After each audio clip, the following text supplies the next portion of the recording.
Viabilidade financeira do negócio. O sucesso de qualquer negócio, seja uma empresa industrial, comercial de serviços, depende de várias decisões que o empreendedor deve tomar antes de iniciá-lo. Para fundamentar essas decisões, o empreendedor deve elaborar um pequeno projeto que lhe sirva de guia no futuro e oriente seu processo decisório para identificar e tentar potencializar as oportunidades do mercado e todos os aspectos que poderão aumentar as chances de dar certo, reconhecer e procurar, neutralizar as ameaças do mercado e todos os aspectos que poderão reduzir as chances de dar certo. Descobrir como criar valor para o cliente, como gerar riqueza para a empresa. Perguntas fundamentais precisam ser previamente respondidas, como, por exemplo, o que produzir, qual é o produto, serviço que a empresa deverá servir e prestar, quais são os atrativos que poderão diferenciar o produto, serviço diante da concorrência, como diferenciar as atividades da empresa em relação à concorrência, para quem será o cliente, qual é o perfil do cliente a ser abordado, como chegar ao cliente, o que tem valor para o cliente, por quê, né? Qual é o motivo do investimento em tal negócio? O negócio é novo? Com quem? Quem serão os sócios? Eles serão escolhidos quanto à disponibilidade de capital ou quanto à contribuição com novas ideias ou técnicas. Por quem? Qual será a equipe necessária para tocar o negócio? Essa equipe será formada por familiares, parentes ou talentos buscados do mercado, deverão ser treinados. Como? Qual será a forma de produzir ou vender? Será a produção própria ou por intermédio de terceiros? A empresa fará vendas diretas ou por meio de representação? Onde? Qual será a localização do negócio? Qual será o espaço necessário? Quando? Quando será o início da operação? Próximo a algum evento importante? Quanto? Qual é a quantidade a ser produzida ou vendida? Qual é a capacidade de produção definida por maquinário e mão de obra? Por quanto? Qual é o preço do produto, serviço cobrado? Qual é o preço que o mercado pode suportar? Em outras palavras, torna-se necessário um projeto de viabilidade financeira do negócio para saber a partir de qual volume da atividade econômica a empresa se torna viável e lucrativa. A primeira coisa é descobrir qual é esse volume. Definir o volume da atividade econômica depende das respostas das perguntas que a gente vai ver agora. Qual o volume de vendas, quanto se pode vender, qual o volume de compras, quanto se pode comprar, qual é o capital inicial que se deverá ser investido no negócio, quais e quantas máquinas e equipamentos serão necessários, quantas pessoas serão necessárias para tocar o negócio, qual é o espaço físico necessário. A primeira etapa do estudo de viabilidade econômica é a definição dos custos da empresa. Existem dois tipos de custos, os fixos e os variáveis. Os custos fixos são aqueles que independem do volume de produção ou do nível da atividade da empresa. Por isso, são planos constantes. Qualquer que seja a quantidade de produtos produzidos ou vendidos, os custos fixos permanecem inalterados.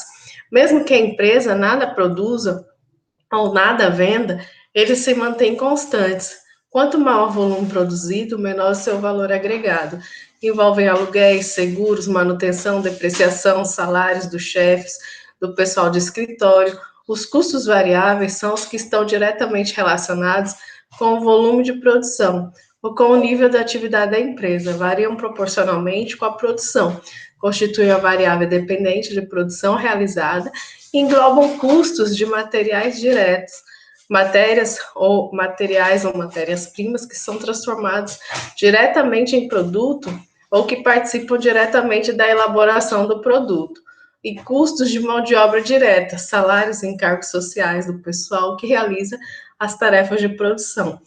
A partir dos custos fixos e variáveis, pode-se calcular o chamado ponto de equilíbrio ou ponto de paridade.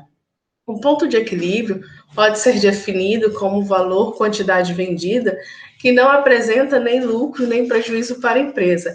É o patamar de operação da empresa em que as receitas se igualam com as despesas, proporcionando um ponto de equilíbrio entre elas. Trata-se, pois, de um ponto neutro em que não existe lucro ou prejuízo. Assim, o volume de operação da empresa deve referir-se a uma quantidade de unidades a serem vendidas para ultrapassar os pontos de equilíbrio e fazer com que as receitas ultrapassem as despesas, produzindo lucro excedente. O gráfico de ponto de equilíbrio permite mostrar a relação entre a receita, renda total das vendas e os custos totais da empresa, custos fixos mais os custos variáveis. A linha de receita indica a renda total, esperada em diferentes níveis de produção, enquanto a linha de custos totais indica as despesas globais para os mesmos níveis. O ponto de intersecção das duas linhas é o chamado ponto de equilíbrio. Isto é o ponto em que não existe prejuízo nem lucro, ou ainda o ponto em que o lucro é zero e o prejuízo também. Então, a gente tem, referente à mão de obra indireta, salário do pessoal administrativo, como exemplo, encargos sociais, outras despesas, retirado para o labore dos encargos sociais, aluguel, condomínio, imposto predial e territorial, telefone, água, luz, seguros do computador, serviço de consultoria e treinamento, material de escritório e de limpeza. Aí vai somar os custos fixos.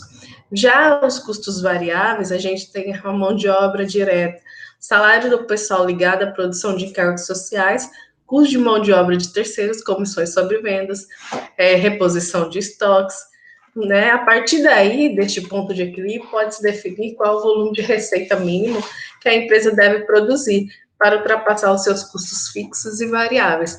Até o ponto de equilíbrio, as operações da empresa serão deficitárias, despesas maiores que as receitas.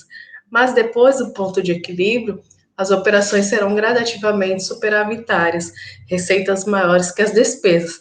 Normalmente, em seu início, o empreendimento é deficitário, porque os clientes ainda não foram conquistados e as receitas crescem paulatinamente com a intensificação das vendas.